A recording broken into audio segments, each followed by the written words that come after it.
नमस्कार, मैं दीपक चौरसिया। आपके अपने शो देश की बहस के साथ हम एक बार फिर से हाजिर हैं। जैसा कि आप जानते हैं, न्यूज नेशन का ये वो मंच है जहां होती है आपके मन की बात। आप जिस मुद्दे को चुनते हैं, हम न सिर्फ उस मुद्दे को पूरे देश के सामने उठाते हैं, बल्कि इस शो में लोग सीधे देश के सामने अपनी बात भी रखते हैं। आज आपने देश की बहस का जो मुद्दा तय किया है वो है ऐसे नशेड़ी सितारों का सार्वजनिक बहिष्कार हो। इसे 70% लोगों ने वोट देकर देश की बहस का मुद्दा बनाना चाहा है। आज इसी पर होगी देश की बहस। इस चर्चा में मेरे साथ एक बड़ा पैनल शामिल होगा, साथ ही आप यानी दर्शक भी जुड़ेंगे, क्योंकि ये देश का इकलौता बहस का शो है जहां हमारे सम्मानित दर्शक अपने ड्राइंग रूम से सीधे हमारे शो में देश के बड़े बड़े राजनेताओं के साथ, बड़े बड़े पैनलिस्ट के साथ बहस करते हैं। बॉलीवुड के अंदर ड्रग्स गैंग की जड़ें कितनी गहरी थी, एयर स्टेट सितारों का एक एक चेहरा बेनकाब हो रहा है। दीपिका पादुकोण, श्रद्धा कपूर, सारा अली खान से लेकर फिल्म मेकर मधु मंटेना वर्मा गंभीर आरोपों के कटघरे में हैं।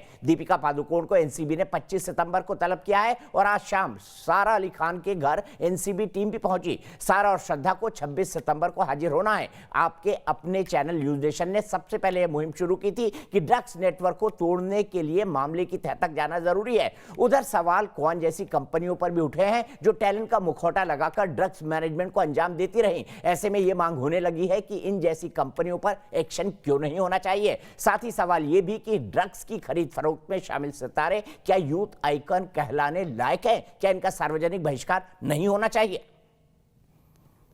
कहां से आता है ड्रग्स, दिखाइए। हीरोइन, कोकीन, अफीम की सप्लाई अफगानिस्तान, ईरान, पाकिस्तान। ये मेरी रिपोर्ट नहीं है, ये यूएसए की रिपोर्ट है। दीपिका पादुकोण को ये नहीं पता क्या कि ड्रग्स का इस्तेमाल नहीं करें कानूनी रूप से गलत है।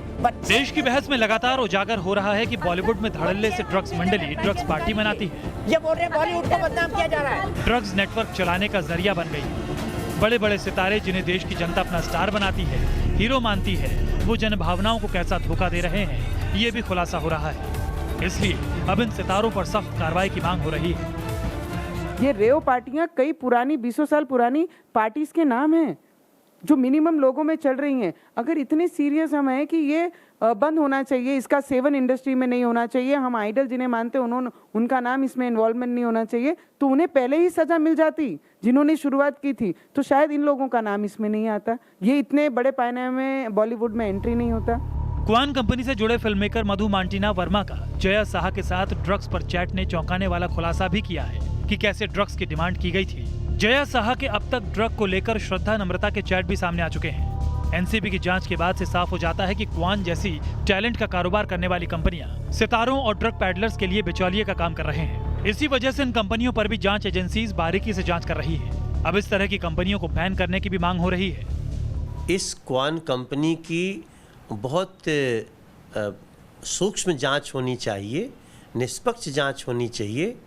कहीं ना कहीं मामला ये भी आ रहा है कि ये ड्रग्स उनके मांगने पर देते थे या खुद ही ड्रग्स में उन लोगों को ऐसा कोई चस्का लगा देते थे कि क्वान कंपनी से ही जुड़ा रहे। आपको बता दें कि क्वान एंटरटेनमेंट के क्लाइंट की लिस्ट में रणबीर कपूर, दीपिका पादुकोण, ऋतिक रोशन, टाइगर श्रॉफ, सोनम कपूर, श्रद्धा कपूर और जैकलिन फर्नांडिस जैसे चर्चित फिल्मी सितारे शामिल हैं। और शक इस बात का भी है कि ऐसे और सितारों की नई लिस्ट भी सामने आ सकती है जो ड्रग्स के धंधे को पालने पोसने का जरिया बन चुके हैं। आज देश की बहस में इसी मुद्दे पर चर्चा हो रही है कि कैसे नशेड़ी गजेड़ी बॉलीवुड के सितारों का सार्वजनिक बहिष्कार हो, क्योंकि ये कोई मासूम बच्चे नहीं जिन्हें कुछ पता ही ना हो। और देश की बहस में इसी से जुड़ा हमारा सवाल है। हम बहस को शुरू करें उससे पहले बता दूं कि एनसीबी की इस पूछताछ में एक बड़े प्रोड्यूसर का नाम भी सामने आया है। इसीलिए क्या ऐसे नशेड़ी सितारों का सार्वजनिक बहिष्कार हो, यही हमारा सवाल है। हाँ या नहीं में आप जवाब दे सकते हैं। वोटिंग के ऑप्शंस आपको पता है। आप हमारी वेबसाइट पर जा सकते हैं, आपको हमारे मोबाइल ऐप को डाउनलोड करना होगा। 24 घंटे आप न्यूज नेशन से जुड़े रह सकते हैं। हमारे ट्विटर हैंडल पर जा सकते हैं, हमारे फेसबुक पेज पर भी जा सकते हैं। और सबसे जरूरी सूचना, कई लोग मुझे व्हाट्सएप पर मैसेज करते हैं कि हम शो में शामिल होना चाहते हैं। प्लीज अपना मैसेज इस व्हाट्सएप नंबर पर वीडियो बनाकर हमें भेजें। व्हाट्सएप नंबर हम आपको बताते हैं। इस पर आप सवाल जो विषय है उससे जुड़े सवाल जवाब भी पूछ सकते हैं, अपनी राय भी दे सकते हैं। 9711002266। सबसे पहले इंट्रोड्यूस कर दूं, मेरे साथ एक बहुत बड़ा पैनल मौजूद है। मेरे साथ देश के सबसे जाने माने वकीलों में से एक उज्जवल निकम साहब हैं। बड़े बड़े केस लड़े इन्होंने। बॉम्बे ब्लास्ट का केस लड़ा है, 26/11 का लड़ा है इन्होंने, कसाब को अंजाम तक पहुंचाया है, जो अंजाम उसका था। लेकिन भारत की महान कानूनी प्रक्रिया के साथ मेरे साथ जुड़ गए हैं किशोर तिवारी जी, जो कि एक शिवसेना के सपोर्टर हैं। मेरे साथ अर्शी खान है, एक्टर हैं, ये भी बॉलीवुड की सपोर्टर हैं। कंचन अवस्थी हैं, खुद बॉलीवुड से जुड़ी हैं, ये भी एक एक्टर हैं। मेरे साथ मुकेश ऋषि हैं, जो बहुत बड़े एक्टर हैं। और मुकेश भाई, मैं सबसे पहले आपको बता दूं, मैं आपका बहुत बड़ा फैन हूं, बहुत बड़ा फैन हूं। आपके पास मैं आऊंगा, बातचीत शुरू करूंगा, लेकिन ये देश की बहस दर्शकों का मंच है, इसलिए सबसे पहले मैं चलूंगा दिव्या कुकरेती जी के पास देहरादून में। दिव्या जी बताइए, क्या ऐसे लोगों को यूथ आइकॉन कहलाना चाहिए? क्या ऐसे लोगों का अब सार्वजनिक बहिष्कार नहीं करना चाहिए? क्योंकि हम इन्हें यूथ आइकॉन बनाते हैं, और अगर कल को मैं भी कुछ गलत करता हूं, कोई भी आदमी कुछ गलत करता है, तो उससे ये उतारा जाना चाहिए। दिव्या कुकरेती जी का फोन उठ गया है, लेकिन इसी सवाल को मैं लेकर मुकेश ऋषि जी के पास चलता हूं। कानूनी पहलुओं के लिए मैं आऊंगा उज्जवल निकम जी के पास। मुकेश ऋषि जी, क्या वक्त नहीं आ गया है कि ऐसे लोगों को सबक सिखाने के लिए, भले से 2-4 हो, 10-20 हो, 10% हो, 20% हो, हमें नहीं पता, लेकिन इनका सार्वजनिक बहिष्कार होना चाहिए? आप मुझे सुन पा रहे हैं? जी बिल्कुल। यस, ये तो हम देख ही रहे हैं, पिछले कई महीनों से जो चल रहा है वो ज्यादा डीप से डीप होता चला जा रहा है। जो कभी सोचा नहीं था इतनी गहराई में ये सब चीजें जाएंगी और इतना नाम आएगा सबका। मैं इस सोसाइटी की इस बुराई को करते हमने इसे बॉलीवुड तक ले गए हैं, और बॉलीवुड में जो सामने नजर आ रहा है इसको झुठला नहीं मैं सकता हूं, क्योंकि इसके साथ एजेंसियां जुड़ी हुई है। नेशनल एनसीबी एजेंसी है, बड़े बड़े आपके चैनल जुड़े हुए हैं, जो उनकी अपनी खोज है, उनकी अपनी रिसर्च है, उसके बाद आप सब चीजें सामने लाते हैं। और ये कोई अभी यहाँ कोई मजाक की बात तो हो नहीं रही, आप बराबर सबके नाम ले रहे हैं, सब बता रहे हैं, और आपकी रिसर्च के सामने मेरी कोई ऐसी रिसर्च नहीं है। और मैं इस चीज को मानने को तैयार हूं कि ड्रग्स जो है हमारे बॉलीवुड में काफी हद तक जड़ें फैला चुकी है। लेकिन मुझे खुशी इस बात की है कि आप सिर्फ बॉलीवुड को नहीं देख रहे, आप उस पूरे चैनल को देख रहे हो, कहां से आ रही है, कौन बीच वाला आदमी है, किस तरह लोग इनकरेज कर रहे हैं यंग लोगों को ये सब लेने के लिए, और कितनी इजीली ये अवेलेबल हैं। तो मुझे बेहद इस बात का कंसर्न था मेरा कि सारा चैनल का पता चलना चाहिए कि कहां से आ रही है, और उसके बाद ये किस तरह लोगों तक ब्रेन वॉश करके इसे दिया जाता है, ये कह के कि ये आपके अंदर एक ऊर्जा भर देती है। ये एक ऐसी चीज है कि जो नेचर के सामने वो ऊर्जा जो भगवान ने आपके अंदर, आपके शरीर के अंदर डाली है, वो ऊर्जा बिल्कुल किसी काम की नहीं है, कि सारी ऊर्जा जो है वो इस नशे में है।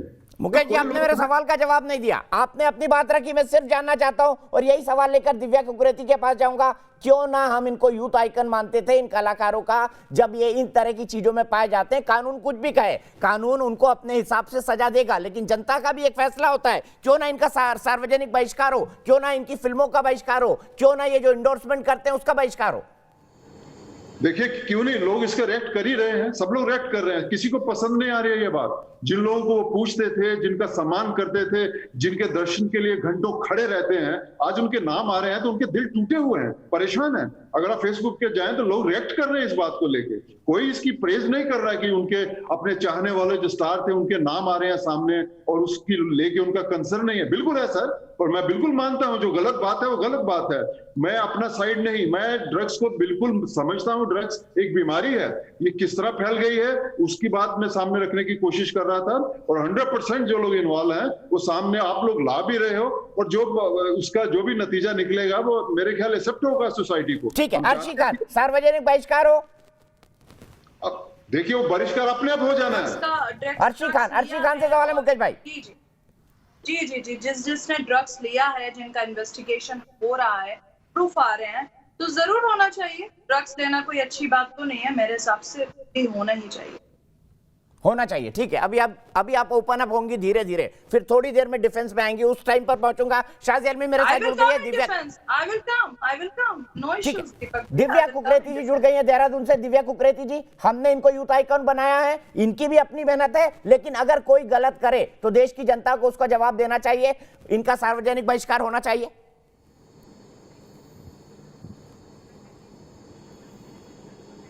जी सर, बिल्कुल बहिष्कार होना ही चाहिए, क्योंकि यूथ हमारे देश का भविष्य है।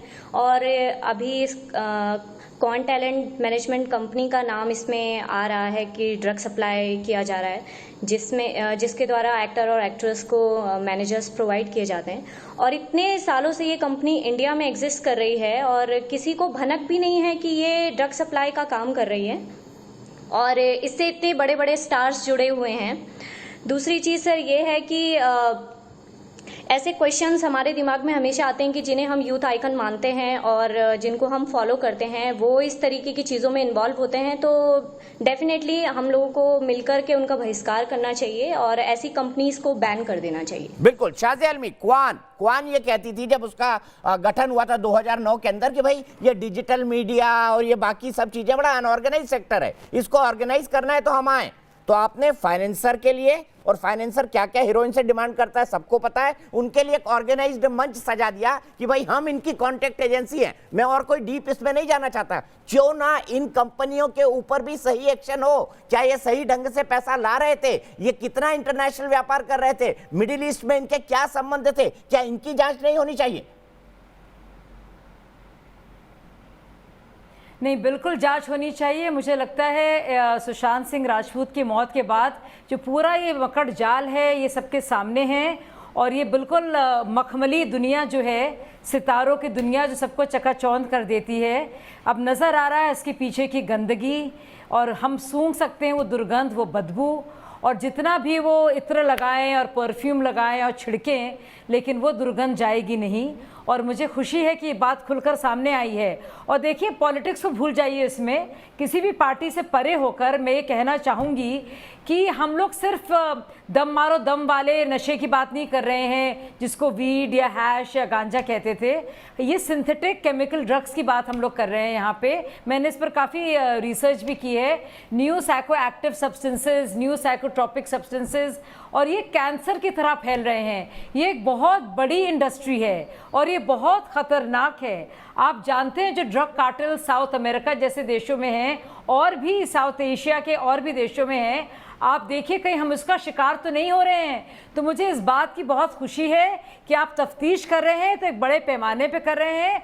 और मैं आपको बता दूं, जितने भी बड़े इंटरनेशनल ब्रांड्स हैं, स्पोर्ट्स ब्रांड्स हैं, वो कभी भी उन स्टार्स को जो ड्रग्स के साथ एसोसिएटेड हो या डोमेस्टिक वायलेंस के साथ, घरेलू हिंसा के साथ एसोसिएटेड हो या ड्रग्स के सेवन के साथ एसोसिएटेड हो या उनका नाम हो, वो उनको हमेशा बैन करते हैं। ये इंटरनेशनल सबसे बड़े ब्रांड्स की मैं बात कर रही हूँ। ठीक है, मैं सीधे उज्जवल निकम जी के पास चलता हूं। स्टार्स मानने के या रोल मॉडल्स मानने के, हमें बहुत हमदर्दी के साथ इन नशेरियों को, जिनको लत लगी हुई है, वैसे देखना चाहिए। ये हीरो नहीं है, ये तो दया के पात्र हैं। और बजाय इनको इंडोर्समेंट्स के लिए भेजने के लिए, हमें इनको हटाकर और जो लोग जो बाकायदा श्रम में, मेहनत में, फिटनेस में, बगैर कोकेन के उसमें यकीन करते हैं, उनको हीरो बनाना चाहिए। ठीक है, सीधे उज्जवल निकम जी। उज्जवल निकम जी, बॉलीवुड में इतनी गंदगी, ए लिस्टर्स इस तरह शामिल होंगे, वो लोग जो एक फिल्म के लिए 20-20, 30-30 करोड़ रुपए लेते हैं। सबसे बड़ी बात, ये यूथ आइकॉन भी हैं, इनकी चीजें, इनकी दिनचर्या को लोग ट्विटर पर करोड़ों की संख्या में फॉलो करते हैं, इंस्टाग्राम पर करोड़ों की संख्या में फॉलो करते हैं। क्या आपको नहीं लगता कि इसके मिशन क्लीन अप की बेहद जरूरत है और इसको इंस्टीट्यूशनलाइज होना चाहिए? उज्जवल निकम साहब। दीपक जी बिल्कुल सही है, ये पूरा क्लीन होना ही चाहिए। आपने जो पहले सवाल उठाया था, क्या इन पर सामाजिक बहिष्कार, मैं तो आगे चलकर ये भी कहूंगा, सिर्फ सामाजिक बहिष्कार से ये नशेड़ी के लिए नहीं काम चलेगा। तो ये देखना होगा अभी एनसीबी को, इन नशेड़ियों को किस प्रकार कानूनन सजा दे सकता है। नहीं, अगर इनको सजा मिली, कानून के शिकंजे में नहीं आए, तो आम जनता को इस प्रकार विश्वास हो जाएगा कि ये बड़े कलाकार है, इसलिए इनको छूट दी गई कानून। देखिए, जब 93 का बॉम्ब ब्लास्ट की ट्रायल में चला रहा था, जिसमें एक बॉलीवुड का एक्टर अनलाइसेंस प्रोहिबिटेड वेपन खुद के पास रखा था, और उसे हमने सजा करते वक्त उसे कोर्ट ने जो सजा दी, उसको वक्त एक सवाल आया था कि क्या उसको एक्टर होने के कारण उसके अच्छे बॉन्ड पे छोड़ा जाए। मैंने कहा नहीं, बिल्कुल नहीं छोड़ना चाहिए। कलाकार हो या कोई हो, आम आदमी को लगना चाहिए कानून सबके लिए बराबर है। और इसीलिए उस प्रकार उसी वक्त मैंने दलील दी थी कि अगर हमको समाज को ये दिखाना है कि कानून सभी लोगों को एक मापदंड से मोजता है, और इसी प्रकार आज जो युवा पीढ़ी यानी आम जनता को, युवा पीढ़ी क्यों आम जनता कहूंगा, इस लोगों को, ये कलाकारों को अपने दैवत मानती है और उनको फॉलो करती है। क्या मैसेज जाएगा? आज दूरी हमारा देश में एक प्रकार का ये हो गया है कि कैसे हो गया, लेकिन एनसीबी भी एक जिम्मेदारी है। देखिए, कोई सनसनाटी न्यूज नहीं एनसीबी ने बनाना चाहिए। एनसीबी पे बहुत लीगल ऑब्लिगेशन ये है कि अगर अपने हाथ डाला है तो लोगों को विश्वास दिलाना होगा कि हम किसी को छोड़ेंगे नहीं अगर गुनाह किया है। लेकिन कुछ ऐसा नहीं होना चाहिए कि कुछ सेंसेशन क्रिएट करना है, और इसीलिए हमने एक एक एक्टर को बुलाना ये गलत होगा। इसलिए मैं चाहता हूं कि एनसीबी ने जिस प्रकार ड्रग पेडलर के पास से व्हाट्सएप के चैट से जो इंफॉर्मेशन मिली है, उसके लिए कानूनन शिकंजे के लिए क्या क्या सबूतों की जरूरत है, इसका होमवर्क अच्छा करना चाहिए ताकि लोगों को एक अच्छा सबक हम सबको के सामने खड़ा कर सकते हैं। कानूनी तौर पर बताइए सर, लोग जानना चाहते हैं, मुझे भी कई फोन आ रहे हैं कि क्या दीपिका पादुकोण इस चैट के आधार पर जेल जा सकती हैं? क्या श्रद्धा कपूर जेल जा सकती हैं? क्या रकुलप्रीत सिंह जेल जा सकती है? रिया ऑलरेडी जेल में, क्या नम्रता शिरोडकर जा सकती है जेल?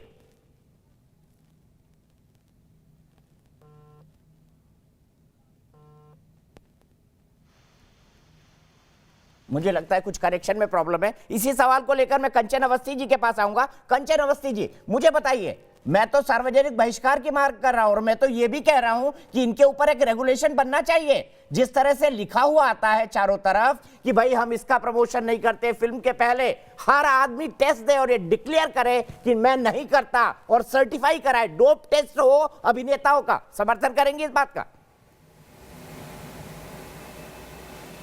दीपक सर, मुझे बहुत तकलीफ हो रही है। मैं सच बताऊं तो मुझे बेहद तकलीफ हो रही है, और इतने बड़े बड़े वरिष्ठ लोग बैठे हैं मेरे सामने और इस तरह की बातें कर रहे हैं। एक मैडम को दुर्गंध आने लगी है और एक सर कह रहे हैं कि जब तक लागू नहीं हो जाता तब तक आम जनता जो है, आम जनता को जो है लगना चाहिए कि उनके लिए कानून एक बराबर है। सर, आप खुद ही वकील होकर ये बात कर रहे हैं कि आम जनता को लगना चाहिए कि कानून सबके लिए एक बराबर है। लगना नहीं चाहिए सर, सबके लिए कानून एक बराबर है। कानून सबके लिए एक बराबर है। चाहे दीपिका फंस रही है तो आपको क्यों तकलीफ हो रही है? श्रद्धा फंस रही है तो आपको क्यों तकलीफ हो रही है? जो कर्म करोगे उसका फल तो भोगना ही पड़ेगा ना, इसी जन्म में भोगना पड़ेगा। मुझे तकलीफ इस बात की हो रही, दीपक सर मुझे तकलीफ इस बात की हो रही है, बिना कुछ हुए आप लोगों ने अभी तक इंडस्ट्री में, बॉलीवुड में सबको दोषी करार दे दिया है। आप ही लोग ने सारा जजमेंट कर दिया। अरे एनसीबी अपना काम कर रही है, सीबीआई अपना काम कर रही है, काम तो होने दीजिए सर। आप लोगों ने सारा जजमेंट निकाल दिया है। मैडम को दुर्गंध आने लगी। अभी तक कल तक जो इंडस्ट्री बहुत अच्छी थी, जिससे खुशबू आती थी, आज उससे दुर्गंध आने लगी। शाजिया आज ये बोल रही है कि एकाएक आपको दुर्गंध क्यों नहीं लगी? शाजिया जी, दुर्गंध क्यों ना है आपको? अगर ये गलतियां करेंगे तो क्या पब्लिक माफ कर देगी? ये ड्रग की समस्या एक सामाजिक समस्या है सर, एक सामाजिक समस्या, और ये देश की समस्या। मैडम, जब आप हाई पोजीशन पे बैठते हैं ना, आप लोगों को लगता तो है आपको अपनी जिम्मेदारी का एहसास भी होना चाहिए। कंचन अवस्थी जी माफ कीजिएगा, शाजिया जवाब देंगी आपको। कंचन में आ रहा हूँ, एक मिनट में। ये समझ नहीं आ रहा है, अगर नारकोटिक्स ब्यूरो वहां तक पहुंचा है तो आपको क्यों उससे तकलीफ हो रही है? ये तो जरूरी चीज है, ये तो जरूरी चीज है। कंचन रुक जाइए, आपके सवाल का जवाब ले लीजिए। उसमें से किसी क्या ये बदबूदार नहीं है?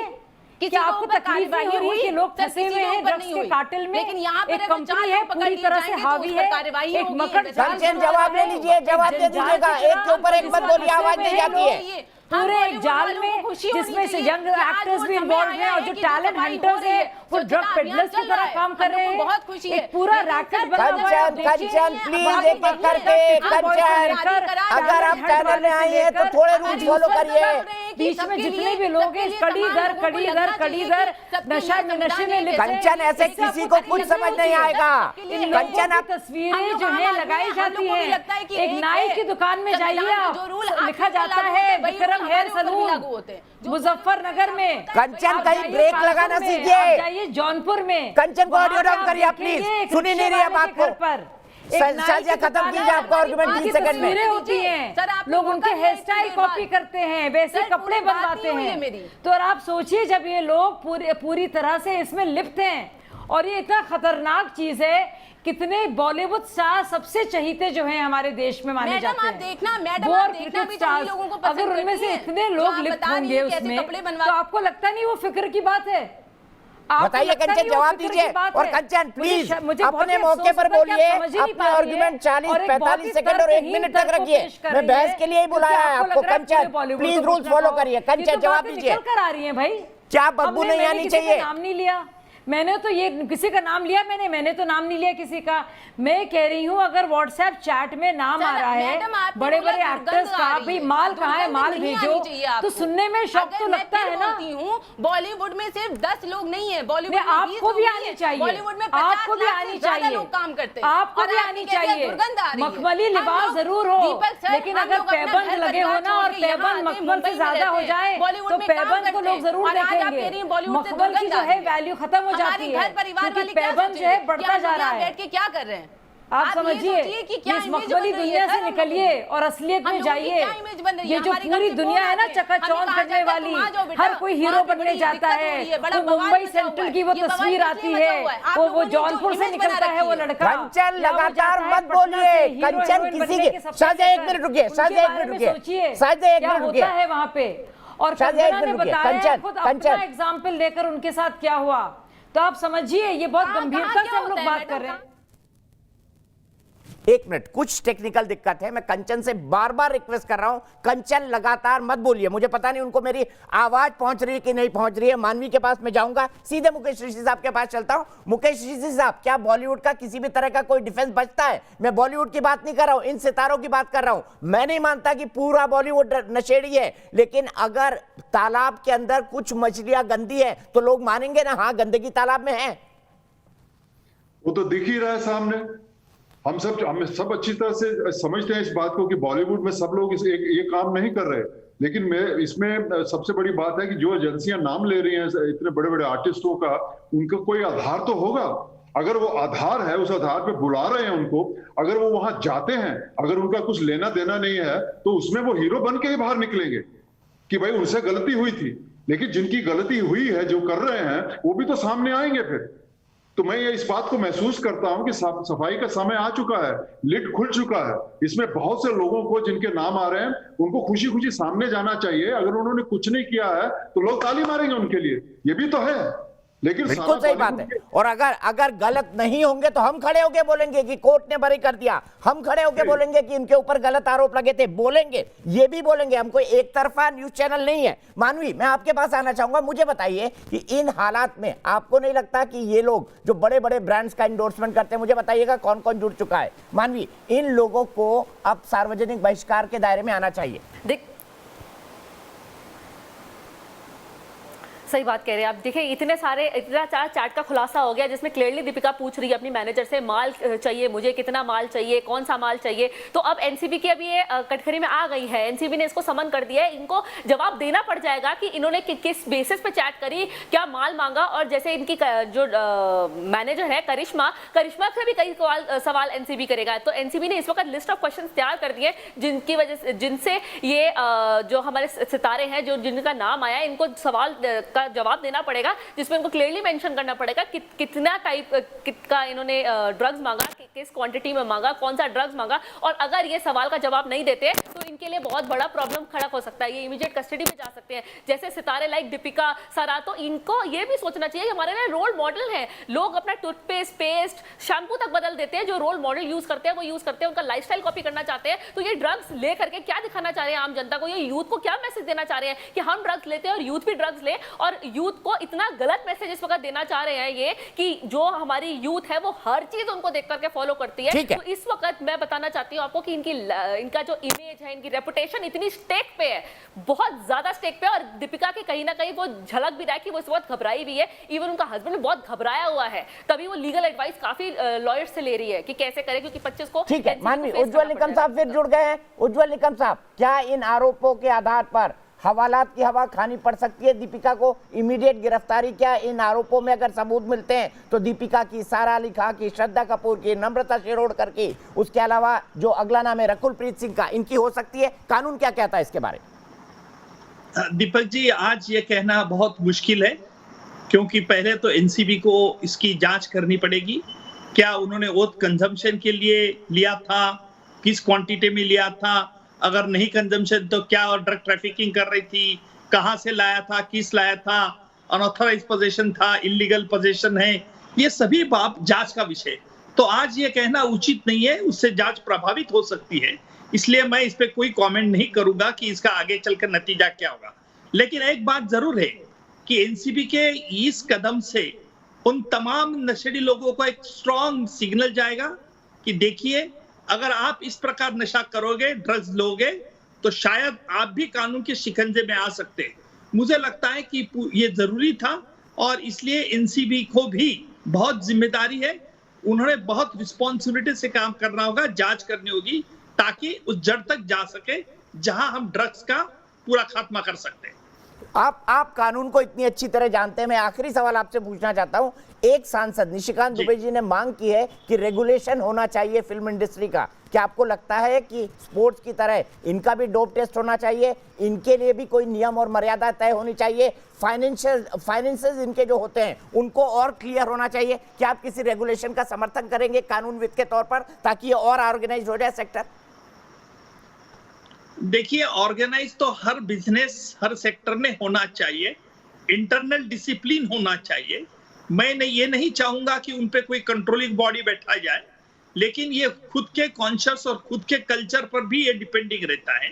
और बॉलीवुड ने ये समझना चाहिए कि तमाम हमारी भारतीय जनता मैटिनी आइडॉल करके उनको सिर पर बैठाती है, उनको फॉलो करना चाहती है, इसलिए उनकी मॉरल रिस्पॉन्सिबिलिटी ये है कि हम समाज के सामने किस प्रकार उदाहरण दें। जहां तक रेगुलेशन की बात है, जहां तक कानून की बात है, मैं चाहता हूं कि है कानून हमारे पास, इंटरनल डिसिप्लिन होनी चाहिए, लेकिन अगर उन्हें लगेगा कि अगर ये कोई रेगुलेटरी बॉडी बैठना चाहे तो जरूर कानून में ऐसा प्रावधान ला सकता है, लेकिन ये बॉलीवुड से प्रस्ताव आना चाहिए कि हाँ, हमारे लिए जरूर है, ताकि बॉलीवुड की एक महिमा एक कायम रहे, अजागर रहे। ठीक है, लेकिन सर मैं आपको बताऊं, आपने जिस एक्टर का उदाहरण दिया, संजय दत्त की बात कर रहे थे, संजय दत्त को जेल भी हुई, संजय दत्त को आपने सजा भी दिलाई, लेकिन सवाल यह है कि जब बॉलीवुड 1993 ब्लास्ट के इन्वेस्टिगेशन पर फिल्म बताती है तो संजय दत्त का रोल काट दिया जाता है। क्यों? ब्लैक फ्राइडे में संजय दत्त के किस्से का जिक्र नहीं किया जाता। तो क्या बताना चाह रहे हैं, ये क्या करना चाह रहे हैं? और सेफ संजय दत्त की बड़ी बड़ी कैंपेन चली थी, लेकिन आज अमिताभ बच्चन कहाँ हैं, आज शाहरुख खान कहाँ हैं, आज अक्षय कुमार कहाँ हैं, आज सलमान खान कहाँ हैं, आज बड़े बड़े वो एक्टर्स कहाँ हैं जिनके लिए माना जाता है कि इंडस्ट्री इनके नाम से जाने जाती है, वो क्यों खामोश हैं? तो ऐसे में कैसे मांग आ जाएगी बॉलीवुड के अंदर से? दीपक जी बिल्कुल सही है, ये अवार्ड वापसी गैंग कहाँ गई है? अवार्ड वापसी गैंग आज नहीं आवाज उठा रही है? जिस प्रकार बॉलीवुड में एनसीपी आपको जैन नेहरू इसमें यूनिवर्सिटी में जाके ये लोग रो रहे थे, उस वक्त टुकड़े गैंग क्या कर रही थी? ये सवाल आपने जरूर उठाया है कि आपको लगता है अगर ये खुद नहीं आएगा तो सरकार को भी इसको गंभीरता से सोचना होगा, ताकि हर फील्ड कोई शुद्ध हो। दूसरी बात मैं आपको बताना चाहता हूं, 93 की बॉम्ब ब्लास्ट में उस एक्टर को सजा होने के बाद पूरा बॉलीवुड इकट्ठा हो गया था और बॉलीवुड ने सिग्नेचर कैंपेन चला था, बाबा you are innocent, we are with you. और इस प्रकार कैंपेन सजा होने के बाद करने के बाद मैंने नोटिस इश्यू की थी कि भाई अगर इस प्रकार आप कैंपेन आगे चालू रखेंगे तो that will amount to contempt of court. आप कोर्ट पे प्रेशर कर रहे क्योंकि अपील पेंडिंग है, इसलिए वो फिर उन्होंने विड्रॉ कर लिया। जब तक कानून का शिकंजा इस बॉलीवुड को बैठता नहीं है तब तक बॉलीवुड के समझ में नहीं आता है। और इसलिए जो लोग कहते हैं कि जिस थाली में खाते उस थाली को छेद, ये छेद नहीं, पूरा छेद ही करना चाहिए, क्योंकि आम जनता को फॉलो कर रही है। मुझे मालूम नहीं, अभी कोई आपके पैनलिस्ट कह रही थी कि हम कैसे बात कर रहे, मैंने यही बात कही थी, अगर कानून के शिकंजे में आ गए तो उनको जरूर सजा होनी चाहिए। ठीक है, बिल्कुल सही, वैलिड पॉइंट, कानून के शिकंजे में तो सजा होनी चाहिए। किशोर तिवारी जी, सामना ने तो बड़ी भूरी भूरी प्रशंसा की थी जया बच्चन की, कितनी महान बात कह दी जब उन्होंने कहा कि गटर किसने हमको कह दिया, किसने कह दिया, किसने थाली में छेद किया। सामना तो उनके आमने सामने बिल्कुल नतमस्तक हो गया था। मुझे बताइए, जो ये बातें निकल कर आ रही हैं, इसके बाद इसका क्या डिफेंस है?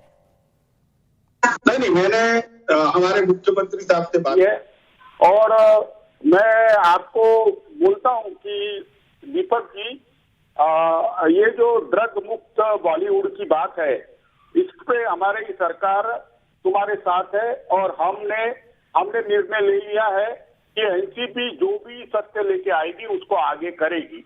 हमारे भी जो स्टेट यूनिट है और बम्बई यूनिट है उसको भी हमने पैरेलल इन्वेस्टिगेशन के लिए लगा दिया है। अब ऐसा है कि हमारे साथ बम्बई में ही परम सिंह है। बड़ी देर से जागती है सर आपकी सरकार। सरकार सरक रही है, सो रही है या जाग रही है? आपने तो उस दिन बोला दाऊद का मकान टूट जाएगा, मैं मुख्यमंत्री को फोन करके कहूंगा। दाऊद का मकान तो खड़ा है भिंडी बाजार में। अब देखिए, अभी तो बम्बई डूब गई है, थोड़ा सब्र लीजिए, सब कुछ हो जाएगा। आपका जो ये होता है ना कि ये खामोश क्यों, वो खामोश क्यों, जब मैं बोल रहा हूँ तो मुझे खामोश कर रहे हैं। नहीं, मैं सवाल पूछ रहा हूँ सर, वो तो मेरा अधिकार है। मैं सवाल पूछ रहा हूँ, आपने उस दिन भी कहा था मैं मुख्यमंत्री जी से बात करूंगा, दाऊद का मकान टूट जाएगा। आप कह रहे हैं मैंने मुख्यमंत्री जी से बात करी है, मुंबई पुलिस अब पैरेलल इन्वेस्टिगेशन करेगी। तो क्या अभी तक मुंबई पुलिस सो रही थी? ऐसा नहीं है, जितना उज्जवल जी बताएंगे कि हमने ही 12,000 करोड़ एक सरकार ने जो बाला साहब ठाकरे नाना पाटेकर का डायलॉग बोलते थे, एक सरकार ने वो कहते थे एक मच्छर आदमी को हिजड़ा बना देता है, तो एक सरकार ने मुंबई पुलिस को बना दिया। मुझे पता है मुझे ट्रोल किया जाएगा इस बात को लेकर। नहीं, मैं आपको बोल रहा हूं कि पूरे देखो कोई बीच में बोल रहा है। सर आपको लगने लगा है कि शिवसेना के बीच में ही कोई बोल रहा है, और बोलते बोलते आप हर बात में गड़बड़ा रहे हैं। अरे भाई, मैं मेरी बात सुनो। किशोर मैं जी उज्जवल जी को पूछ रहा हूँ, रुक जाइए। मैं बोल रहा हूँ कि उज्जवल जी को भी मैं बताना चाहता हूँ कि पूरे भारत के केवल 2% ड्रग बम्बई में आती है, और पिछले 2-3 दिन से, और दीपक जी तुमने यहाँ पर क्राइम भी के रिपोर्ट किया है और बीएमसी भी किया है, तो ये जो बदनामी बम्बई की गई वो बहुत गलत हुआ है। और बम्बई को गटर बता दिया है, क्या बम्बई में सड़क पे ड्रग बिकती है ऐसा बताया गया। अगर हॉलीवुड में चोर बैठे हैं, हॉलीवुड में ड्रगिस्ट बैठे हैं, तो हॉलीवुड की सफाई होना चाहिए। इसके लिए हमारी सरकार आपके साथ है। नहीं, वो पूछ रही है, मानवी पूछ रही है। आपके पास तो इतने दिन थे ना, ये सफाई आप कर देते। सफाई करने के लिए तो आपको सरकार में बिठाया है ना, सफाई करने के लिए सरकार में, आपको अच्छा शासन देने के लिए। तो आप क्यों बैठे हुए हैं? दीपक जी हमने आए और चालू किया और ये कोरोना आ गया। अब थोड़ा समय दीजिए, जब एनसीबी ने पूरी चालू किया, कोरोना आ गया और दीपिका का आवाज भी रोका, कंगना का आवाज रोका, कंगना का आवाज रोका, दीपिका के साथ खड़े हुए कंगना का आवाज रोका। अभी आप दीपिका के साथ खड़े हुए पूरा टाइम, कंगना का आपने आवाज क्यों रोका? अगर कंगना आवाज उठा रही है तो उसके घर में बुलडोजर क्यों चलाया जा रहा है? क्यों चलाया जा रहा है? तो दाऊद के घर में बुलडोजर क्यों नहीं चलाया? दाऊद की इमारत क्यों नहीं गिराई? क्योंकि दाऊद लिंक्ड है, दाऊद हर जगह से लिंक्ड है। अगर दाऊद की गिराएंगे तो ड्रग्स कैसे आएगा? टेररिज्म को कैसे प्रमोट करेंगे? क्योंकि आप तो दाऊद की तरफ है। आप मुझे बताइए, अब आप कंगना के लिए क्यों ऐसे बोल रहे हैं? कंगना सही नहीं थी ना, इसका मतलब? मैंने तुम्हारे बीच में नहीं बोला। मैंने क्या बोला गलत? दाऊद का घर आप गिरा नहीं रहे, कंगना की आवाज आप बंद कराना चाह रहे हैं। आप मुझे इस चीज का जवाब दे दीजिए। 2 तुक सवाल है मेरे पास, दाऊद का घर और कंगना की आवाज, बस ये 2 सवाल दे दीजिए। सर जवाब मांग रही है ना सर, लॉजिकल सवाल पूछ रही है। चलिए, मानवी नहीं बोलेगी, मुझे जवाब दे दीजिए सर, मुझे जवाब दे दीजिए। मानवी नहीं बोलेगी, वो कह रही है कि आपने कंगना का घर क्यों तोड़ा और दाऊद का क्यों बचा दिया, इसका जवाब दे दीजिए। और इसका भी जवाब दे दीजिए कि जब आप सरकार में आए हैं तो क्लीन अप का काम, अगर कोई गंदगी है तो आपको करना है। आप तो गटर वालों के समर्थन में खड़े हो जाते हैं, सफाई वालों के समर्थन में नहीं खड़े होते, इसीलिए तो शिवसेना पे सवाल उठते हैं। आप दाऊद के साथ खड़े हो जाते हैं कंगना के खिलाफ। अरे शिवसेना एक है, सरकार एक है। मैं सरकार का वर्षन रख रहा हूँ और चुस्त दुरुस्त वर्षन रख रहा हूँ कि ड्रग मुक्त बॉलीवुड के समर्थन में हम तुम्हारे साथ खड़े। अब तुम्हारे साथ ये किशोर तिवारी कह रहे हैं ना, यही बात उद्धव ठाकरे, आदित्य ठाकरे, शरद पवार कहते हैं, बात खत्म हो जाएगी। अरे भाई देखो, आदित्य ठाकरे कहाँ से ला लिए, शरद पवार कहाँ से ला लिए? सर आपकी सरकार चला रहे, मेंटोर है आपकी सरकार के, वो आपकी सरकार के मेंटोर है कि नहीं शरद पवार जी? अरे वो तो महाराष्ट्र के मेंटर नहीं, भारत सरकार के मेंटर है। अगर मोदी जी कहे नहीं है तो मैं बताऊंगा। अरे सर चलिए, मैंने भारत का मान लिया, आप बोले डोनाल्ड ट्रंप के मेंटर है, मैं वो भी मान लेता हूं, लेकिन बंबई में रहने के बाद बॉलीवुड की सफाई पर खामोश क्यों है? शरद पवार क्यों खामोश हैं? मुझे बताइए, उद्धव ठाकरे क्यों खामोश हैं? युवा सेना के आदित्य ठाकरे क्यों खामोश हैं?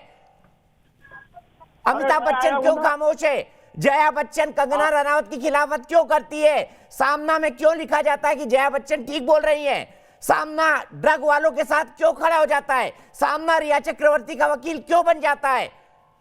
सामना ने आज तक एक भी लाइन लिखी कि मुंबई में ड्रग्स नहीं होनी चाहिए? सामना को पढ़ा जाता है, पूजा जाता है मुंबई के अंदर, लेकिन आप लोग लगातार शिवसेना की क्रेडिबिलिटी को खत्म कर रहे हैं इन हरकतों से। मुझे इस बात का अफसोस है। बाला साहब ने जो सालों में बनाया, आप महीनों में गिरा रहे उसको। मैं जेल गई तो मैं तमाम लोगों के नाम बताऊंगी जो इन्वॉल्व थे, इसीलिए ये रिया को सपोर्ट करके रिया के वकील बन जाते हैं, क्योंकि इनको डर है कि रिया कई लोगों का नाम ले लेगी तो बहुत लोग इन्वॉल्व है जो उनका नामों का खुलासा हो जाएगा, पॉलिटिशियन से लेके बॉलीवुड माफिया तक सबके नाम ले लेगी। एक सवाल के लिए उज्ज्वल निकम जी के पास फिर जाऊंगा।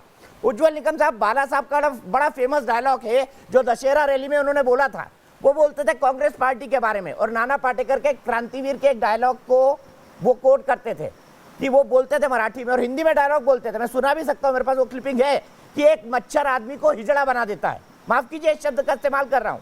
क्या एक सरकार ने मुंबई पुलिस को बना दिया? शिवसेना की सरकार। देखिए, सरकार और पुलिस ये दोनों अलग हैं। कानून के हिसाब से पुलिस जब काम करती है तो इंडिपेंडेंट काम करती है। सर ये ईमानदार जवाब नहीं है, आपसे नहीं उम्मीद है जवाब की। दो टूक बोलिए सर। देखिए दीपक जी, मैं ऐसे कुछ नहीं बात कहूंगा कि जिस पर राजनीति हो सकती है। मैं as a legal expert legal ही कानूनन बात करूंगा। ये आपका सवाल पॉलिटिकल सवाल है और इसलिए पॉलिटिकल पैनलिस्ट हमारे जो मित्र है शिवसेना को रिप्रेजेंट कर रहे हैं तिवारी साहब, वो जवाब दे देंगे इसका। ठीक है, मैं तिवारी जी के पास जवाब लेने जाऊंगा, लेकिन सीधे चलता हूं शिव कुमार राघव जी के पास गाजियाबाद में। शिव कुमार राघव जी मेरे दर्शक हैं और इसी सवाल के पास उज्ज्वल निकम जी से मैंने जो सवाल पूछा है, शाजिया वही सवाल मैं आपसे पूछूंगा क्योंकि किशोर तिवारी सवाल का जवाब नहीं दे रहे हैं। उसके बाद कंचन अवस्थी जी के पास आऊंगा, लेकिन पैनल में मैं सभी से रिक्वेस्ट करता हूं कि प्लीज अपनी बारी पे बोले। अगर एक दूसरे से टकराना है मुझे वो बता दें। एक दूसरे पर बोलते रहेंगे तो हम स्काइप पर जुड़े, आवाज नहीं जाती। कुछ डायलॉग्स भी सुनाऊंगा, लेकिन शिव कुमार राघव जी, क्या इनका बहिष्कार नहीं होना चाहिए? क्या इनके ऊपर रेगुलेशन नहीं होनी चाहिए? क्या बॉलीवुड कानून से ऊपर है ये मान लेना चाहिए क्योंकि वो बड़े बड़े सेलिब्रिटी है? देखिए दीपक चौरसिया जी, हमारी आबादी का, भारत की आबादी का एक बहुत बड़ा प्रतिशत युवा है और ये युवा फिल्म इंडस्ट्री के कलाकारों को अपना आदर्श मानते हैं और उनका अनुसरण करते हैं। और इस युवा को देशद्रोही शक्तियां अगर नशेड़ी बना देती हैं तो क्या इन नशेड़ियों को आप पुलिस में लेंगे, भारत की सेना में लेंगे? ब्यूरोक्रेसी में इसको लेकर चयनित करके क्या देश की बागडोर इन नशेड़ी युवाओं के हाथों में देंगे? भारत की सरकारें, भारत की सुरक्षा एजेंसियां, खुफिया तंत्र इनको इन ताकतों को ऊपर नजर रखें और इसको किसी भी सूरत में ईमानदारी से रोकें, ऐसा मेरा मानना है। Valid point. सीधे चलता हूं शाजिया के पास। शाजिया, उज्ज्वल जी से मैंने सवाल पूछा था और किशोर तिवारी जी को फ्रेम रखें। शाजिया जी को रखें, किशोर तिवारी जी को रखें। शाजिया, आप और हम जर्नलिस्ट थे, तब हमने बाला साहब ठाकरे की बड़ी रैली सुनी है। आप तो मुंबई में बेस्ड थी जब आप काम करती थी, मेरे ही चैनल में हम दोनों एक ही चैनल में काम किया करते थे। बाला साहब ने दशहरा रैली में क्रांतिवीर का एक डायलॉग कोट किया था और उन्होंने कांग्रेस पार्टी के बारे में बोला था, उनके अध्यक्ष के बारे में बोला था और उन्होंने ये कहा था कि क्रांतिवीर में डायलॉग था जो नाना पाटेकर कहते हैं कि एक मच्छर आदमी को हिजड़ा बना देता है। क्या शिवसेना की सरकार ने मुंबई पुलिस को वही बना दिया है? देखिए, सबसे पहले दीपक जी मैं उसके बारे में बहुत कुछ बोलना चाहती हूँ और ये बहुत शर्म की बात है कि बाला साहब ठाकरे के वक्त की जो शिवसेना थी, जो जिस उरूज पे थी, जो उसका अस्तित्व था, जिस चीज़ों में वो यकीन करती थी, और मैं सिर्फ वीर सावरकर के प्रति सम्मान की बात नहीं कर रही हूँ, मैं ढेर सारे उसूलों और सिद्धांतों की बात कर रही हूँ और कांग्रेस के खिलाफ उनकी क्या सोच थी और कांग्रेस की भी क्या सोच थी शिवसेना के बारे में, मैं उस तक नहीं जाऊँगी। एक छोटी सी बात मैं यहाँ पे कहना चाहूँगी अपने किन्नर समाज के भाई बहनों के लिए कि भाई आप किसी भी तरह से हम उनकी भी इज्जत रखें। अपना हमारा किन्नर समाज जो है, कई बार ऐसा होता है अमूमन चाहे फिल्म की भाषा हो या मुहावरों की ज़बान हो, हम अपने अपने किन्नर साथियों को कुछ ऐसा बोल देते हैं, तो हम चाहते हैं उनकी भी इज्जत बरकरार रहे और कम से कम इस डायलॉग को उस तरह से ना यूज़ किया जाए। लेकिन जिस कॉन्टेक्स्ट में और संदर्भ में बाला साहब ठाकरे ने इस बात की बात की थी वो सही कही थी, क्योंकि आप देखिए कि सिर्फ और सिर्फ उद्धव ठाकरे अपनी ताजपोशी के चक्कर में उन्होंने एक एक करके सारे के सारे सिद्धांत कुर्बान कर दिए। कांग्रेस से उन्होंने हाथ मिलाया, एनसीपी से उन्होंने हाथ मिलाया, और आप देखिए चाहे कोई भी चीज़ हो, हम और मैं फिर से कहूँगी, चाहे वो वीर सावरकर की मांग हो, बात हो, या फिर ओवैसी जी के बयानों के पर लेकर उनकी क्या सोच है उसकी बात हो, हर एक बात को लेकर कैसे कॉम्प्रोमाइज और समझौता लगातार वो कर रहे हैं। हम आज के लिए पॉलिटिक्स को विराम देकर सीधे सोनिया मान जी के पास चलते हैं। उनके सोनिया मान जी, बाकी शिव सैनिकों को जो थोड़े बहुत उनके वोटर्स थे उनको, तो मैं तो ये उनके लिए बहुत बुरी ये बात है। और मुझे भाजपा में रहने में और एक आम पॉलिटिकल एनालिस्ट होने में भी असर नहीं होता, लेकिन आप देखिए खुद उनके लिए कितनी बुरी बात है कि उनके घर के लोग उनसे पूछते हैं कि आपको क्या हो गया। मुझे बताइए, ये हो रहा है जो बॉलीवुड में, ये वाकई शर्मनाक है। आपको नहीं लगता कि इन सितारों का सार्वजनिक बहिष्कार हो जाना चाहिए? जी सर, मेरे को भी यही लगता है कि जो लोग ड्रग्स करते हैं उनको सख्त से सख्त सजा मिलनी चाहिए, और अगर वो प्रूव होता है कि एक्चुअल में वो ड्रग करते हैं, क्योंकि हमारे बॉलीवुड एक्टर्स एक यूथ आइकॉन्स हैं और वो हमारे जितने भी लोग पिक्चर देखते हैं सारे उनसे कुछ ना कुछ इंस्पायर होते हैं। तो आई बिलीव कि जो लोग ड्रग करते हैं तो उनको सख्त से सख्त सजा मिलनी चाहिए। बिकॉज जैसे सिरसा जी ने पीछे बोला था कि उड़ता पंजाब फिल्म बनी थी तो पंजाब को पूरा दिखा दिया गया था उड़ता पंजाब में कि सारे ड्रग्स करते हैं, बट मैं ये भी मानती हूँ कि मैं खुद बॉलीवुड इंडस्ट्री में हूँ, पांचों उंगलियां एक बराबर नहीं होती, कुछ लोग ड्रग करते हैं कुछ लोग नहीं करते, बट जो लोग ड्रग करते हैं उनको सख्त से सख्त सजा मिलनी चाहिए। ठीक है, मिलनी चाहिए, आप ये कह रही हैं। लेकिन सीधे कंचन अवस्थी जी के पास जाऊंगा। कंचन जी, मुझे बताइए, अब तो पूरा देश एक सुर में कह रहा है, अब कैसे डिफेंड करेंगे बॉलीवुड को? आपको नहीं लगता कि यहाँ दुर्गंध आ रही है? आपको नहीं लगता यहाँ बदबू है? आपको यहाँ नहीं लगता कि अब सेंट से काम नहीं चलेगा, अब विदेशी परफ्यूमों का काम नहीं चल पाएगा बॉलीवुड पर? सर बिल्कुल दुर्गंध नहीं आ रही है, वही मैं बोल रही हूँ। सर पंजाब हो चाहे महाराष्ट्र हो चाहे उत्तर प्रदेश हो, मैं क्या कह रही हूँ, चाहे पंजाब हो महाराष्ट्र हो चाहे उत्तर प्रदेश हो, ड्रग एक सामाजिक समस्या है, चाहे बॉलीवुड में हो चाहे पंजाब में हो चाहे उत्तर प्रदेश में हो। ये देश के हर कोने से सफाई होनी चाहिए, और आज अगर बॉलीवुड में सफाई शुरू हुई है तो बहुत अच्छी बात है। अगर 10 से 20% लोग निकलते हैं तो इसका मतलब ये नहीं कि पूरे बॉलीवुड में दुर्गंध आने लगी है, पूरे बॉलीवुड में बहुत दिक्कत आ गई है, बहुत बदबू आने लगी है। ये शब्द कहना बहुत गलत होगा। इससे आपको पता नहीं है कि अगर जब आप ये बोलते हो पूरे बॉलीवुड से दुर्गंध आ रही है, इसका मतलब आप बॉलीवुड में काम करने वाले 50 लाख लोगों के लिए ये बात कर रहे हो। ठीक है, सीधे मानवी तनेजा, क्या बॉलीवुड दीपिका पादुकोण नहीं है? क्या दीपिका पादुकोण बॉलीवुड की टॉप एक्ट्रेस नहीं है? क्या दुनिया में बॉलीवुड? कंचन जी रुक जाइए प्लीज, मुझे सवाल करने दीजिए। दीपक क्या हमें ये पता क्या इससे दुर्गंध नहीं आनी चाहिए? मानवी तनेजा, कंचन रुक जाइए प्लीज। कंचन और मानवी तनेजा आमने सामने। पूरा बॉलीवुड नहीं, लेकिन हाँ जैसे तमाम एक्ट्रेस, जैसे ए लिस्ट एक्टर दीपिका जैसे ए लिस्ट एक्टर है जिनको बॉलीवुड इस वक्त उठ करके देखता है। अगर हम बॉलीवुड का नाम लेते हैं तो तुरंत ही कुछ एक्टर्स एक्ट्रेस है सबसे पहले नाम आता है। तो हाँ मैं आपकी बात से इतना तो सहमत हूँ कि पूरा बॉलीवुड नहीं, लेकिन जैसे A list actors like Deepika Padukone और सारा अली खान, इन लोगों के अगर नाम आ रहे हैं, इनका चैट है और जिसमें इन्होंने चैट में क्लियरली बोला है माल चाहिए। आप मुझे बताइए, आप ये ऐसी लैंग्वेज यूज कर रहे हैं तो यूथ को क्या मैसेज देना चाहते हैं? यूथ क्या लेगा? वो जो यंगस्टर है आपकी टूथपेस्ट को रिप्लेस कर देता है, जो टूथपेस्ट आप खराब नहीं कर सकते। कंचन आपके टाइम मानवी बोली थी क्या? कंचन इंडस्ट्री नहीं है, बॉलीवुड इंडस्ट्री नहीं है, हमारी मीडिया इंडस्ट्री हो, हमारी पॉलिटिक्स इंडस्ट्री हो, बहुत सारे ढेर सारे तमाम डिपार्टमेंट है जहाँ पर कुछ हर जगह हर तरह के लोग पाए जाते हैं, 10 से 20% लोग पाए जाते हैं। बट इसका मतलब ये नहीं कि पूरा बॉलीवुड दुर्गंध देने लगा। इसका मतलब ये नहीं कि पूरी बॉलीवुड में बदबू आने लगी। Strict to strict action Deepika. आज आप आपको बॉलीवुड से बदबू आने लगी? कल तक बॉलीवुड बहुत अच्छा था कि आगे से कोई भी सितारा अभी पॉलिटिक्स में 4 लोग निकल आएंगे तो पूरी पॉलिटिक्स खराब हो जाएगी। बाइकॉट ही करेंगे, हमारे जो इतने महान नेता हैं वो सारे खराब हो जाएंगे। बाइकॉट होंगी तभी जो तो कम से कम बॉलीवुड को तो मत बोलिए, ये बोलिए कि अगर सफाई चल रही है, सफाई अभियान चालू है तो अच्छी बात है, सफाई होनी चाहिए, लेकिन बॉलीवुड को टारगेट मत करिए। आपको भारत से ड्रग की समस्या को हटाना है, बॉलीवुड से ही नहीं हटाना है, बॉलीवुड से भी हटाइए और भारत से भी हटाइए। लगाना सीख लीजिए भाई। ऐसी समस्या है, ड्रग आज बच्चों के प्रचलित हो रहा है और जितना उन्हें पता नहीं था सर, आज इतना जो आप लोगों ने डिफेम कर दिया, बॉलीवुड को इतना बदनाम कर दिया, उसकी वजह से बच्चों को पता चला है, वरना बच्चों को नहीं ठीक है, पता एक था, मिनट बनेगी। तो ये जो आप लोगों ने डिफेम कर दिया, आप लोगों ने बॉलीवुड की माननीय प्लीज, कंचन प्लीज, मैं किशोर तिवारी जी के पास जा रहा हूँ। किशोर तिवारी जी, आप ये क्यों नहीं कहते हैं, आप ये क्यों नहीं कहते हैं कि ड्रग का जो सोर्स है हम वो खत्म करेंगे? आप बॉलीवुड को खत्म करने आ रहे हो।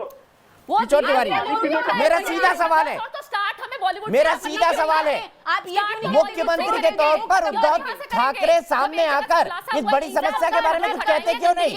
महाराष्ट्र का मार्गदर्शन क्यों नहीं करते? मुंबई का मार्गदर्शन क्यों नहीं कहते? खामोशी लेकर क्यों उड़े हुए हैं? ये बताइए ना। संजय राउत क्यों चुप है? वो हरामखोर कह सकते हैं कंगना को, लेकिन मुंबई में इतनी बड़ी प्रॉब्लम निकल कर आ रही है, देश और दुनिया में बदनामी हो रही है, उसको डिफेंड नहीं करेंगे? देखो उन्होंने कहा है मेरे खामोशी को मेरी मजबूरी ना समझो, समय आने पर सब बोलेंगे, हम सब देख रहे हैं, हम काम कर रहे हैं। अब मीडिया को सुबह शाम ब्रीफ करने का काम बहुत लोग कर रहे हैं ना। ये जो आ जाते हैं पैनलिस्ट, उनकी जो मांग है मैं कबूल करता हूँ कि बॉलीवुड का बहिष्कार होना चाहिए। वो सिलेक्टिव है, उनकी अप्रोच बहुत सिलेक्टिव है, जहां वो चाहते हैं वो वहीं पे आवाज उठाते हैं। तो कंगना को गाली निकाल दोगे, अगर ड्रग्स का नाम लेंगे तो कंगना को गाली निकाल दोगे। आपने क्यों नहीं जया के लिए बोला?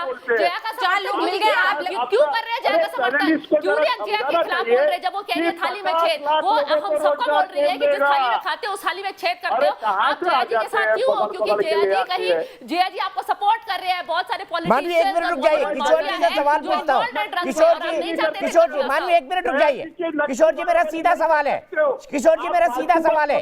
जया जी ने कहा जिस थाली में खाते हैं उसमें छेद करते हैं, लेकिन आपको नहीं लगता कि बॉलीवुड की थाली में अगर 7-8 कटोरी हैं जो हमारे महाराष्ट्रियन खाने में होती है, पापड़ भी होता है, आमरस भी होता है, सब्जी भी होती है, भाजी भी होती है, सब होता है, ठीक है? अगर 2 के अंदर ड्रग्स रखी है, भाकर भी होती है, अगर 2 के अंदर ड्रग्स रखी है तो उस थाली की सफाई की जरूरत है या नहीं है? उसमें शिवसेना सत्ताधारी पार्टी की रिस्पॉन्सिबिलिटी क्या होती है बताइए? खामोश रहना और ये बोलना मेरी खामोशी को मेरी कमजोरी मत समझिए, ये बोलना। देखो, बॉलीवुड को ड्रग मुक्त करो और राजनीति को भी ड्रग मुक्त करो। हम तो तुम्हारे साथ है, तुम शिवसेना पे बड़ा क्यों निकालते हो? सर मेरे को क्या मतलब, मैं आपको बता दूं, आपको पता नहीं होगा किशोर तिवारी जी, जिनके नाम पर अभी जो सबसे ज्यादा डिस्कशन चल रहा है ना, वो मेरे बेस्ट फ्रेंड्स में से एक है, ठीक है? और मैं आपको यह भी बता दूं कि मेरा किसी पार्टी को लेकर कोई एजेंडा नहीं है, लेकिन अगर सवाल उठ रहे हैं तो एक पॉलिटिकल पार्टी के तौर पर आपकी रिस्पॉन्सिबिलिटी है, नहीं तो आपकी क्रेडिबिलिटी खराब होगी। मेरी खामोशी को मेरी कमजोरी मत समझो, मैं बाद में बोलूंगा तब तक सरकार चली जाएगी आपकी। अरे बाप रे, नहीं तुम तो बीजेपी का एजेंडा लेके चल रहे हो। वो लोग सर, ये शो का नाम आपको पता है, देश की बहस। यहाँ देश का एजेंडा चलता है, बीजेपी का नहीं, देश का एजेंडा। बोलते हैं जहाँ मन नहीं है वहाँ नहीं बोलते। सिलेक्टिव अप्रोच क्यों है?